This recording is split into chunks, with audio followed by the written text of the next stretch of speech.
The single dad in his socks. You might need to get dressed. Have you had your breakfast? Yeah.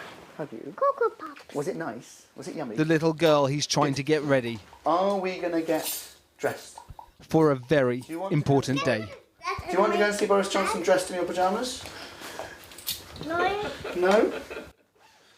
Today, Gabriella is off to see the Prime Minister with her father. What are you going to wear? I think you should wear... Oh, we should organise it. I should wear... The father who holds her so tight after being separated from her for 3.5 years. And what they'll ask Boris Johnson, plead even, is to help make the family complete.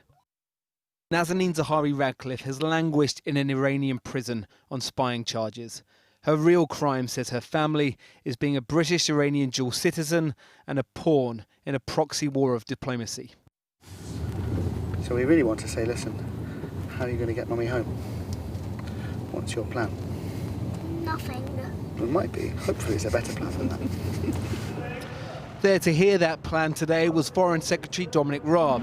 Feeling hopeful, Mr. Ratcliffe? As Richard Ratcliffe and his daughter came to Downing Street to make his case to Boris Johnson for the first time since becoming Prime Minister. It lasted little over 30 minutes. In truth, no breakthrough.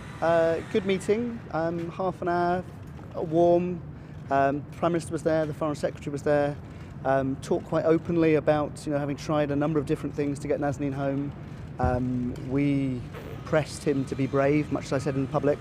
I want him to push forwards on improving relations, so some of the underlying issues to be solved. They talked about how there were complexities there, and also to say, listen, you need to be imposing a cost on Iran for holding innocent people as leverage, and you've got to be brave there as well.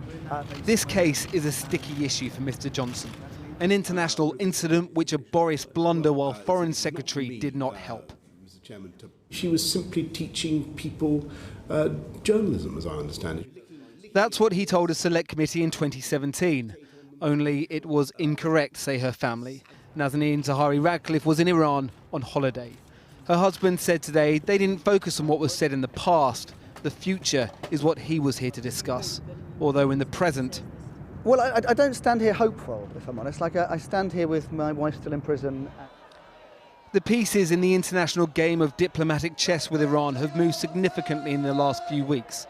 Here, hundreds of thousands in the streets of Tehran for the funeral of General Qasem Soleimani, Iran's most powerful military commander, killed by a US airstrike in Iraq 3 weeks ago. Then retaliatory attacks and the accidental downing of a commercial airliner by the Iranians, killing 176. And each twist and turn taking its toll on the mother imprisoned in Iran. She obviously was terrified 2 weeks ago, is despairing, is on all sorts of medication and beta blockers to calm her heart, and there are physical manifestations. She was saying that she's lost the ability to pick things up at the moment because of the nerves in her neck and her hands. So there's problems. Thank you. Thank you, While the family was in Downing Street, a court hearing across the city may have had another influence on the situation. Sorry, did you fly from Iran just for this case? What was your... Iranians at the appeal court claiming for arms deal payments dating back to the 1970s, the latest twist in a legal battle worth £400 million. It's been made clear to Nazanin by those who hold her that they are very keen to see this debt discharged and for the UK to honour its internationally owed obligations. The international diplomacy and interconnected cases are complicated. What's simple is a little girl who just wants her mum to come home.